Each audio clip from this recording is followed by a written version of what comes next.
নমস্কার বন্ধুরা, আজকে তো একাদশী আমার শাশুড়ি মায়েরটা, ছেলেদের জন্য করেছি ডালের বড়া। আর এটা হচ্ছে একটু কড়মড় করে করেছি মাছের বড়া। আর এখানে করছি চিকেন। এটা একটু পাতলা বিট গাজর দিয়ে সুপের মতন করে দেবো, ভালো করে মাখিয়ে রেখে দেবো এটাকে। আর ওদিকে এখন অনেকটাই হবে, এটা আলু পেঁপে আর গাজর দিয়ে সুপের মতন করে করবো। ওরা বলছে আজকে এরকম খাবে, পাতলা সুপের মতন, মানে সুপই অ্যাকচুয়ালি হবে এটা।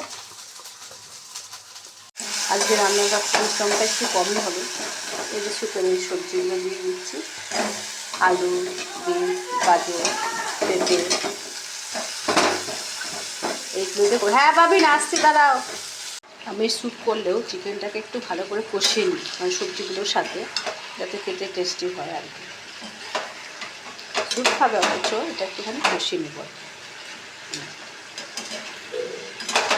তারপরে প্রেশারে দিয়ে দেবো সিটি। পেঁপে টেপে আছে তো, গাজরটা আছে, সেদ্ধ হয়ে যাবে, ভালোভাবে সেদ্ধ হবে আর কি।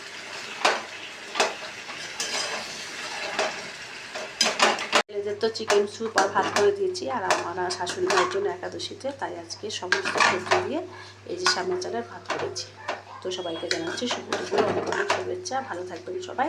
গোটা গোটা লঙ্কা দিয়ে দিয়েছি, চটকে খাওয়া যাবে, একটু ঘি দিয়ে খেয়ে নেব রাতে রাতে। ভালো থাকবেন, সুস্থ থাকবেন সবাই। শুভ দুপুরে অনেক অনেক শুভেচ্ছা ও শুভকামনা জানাই।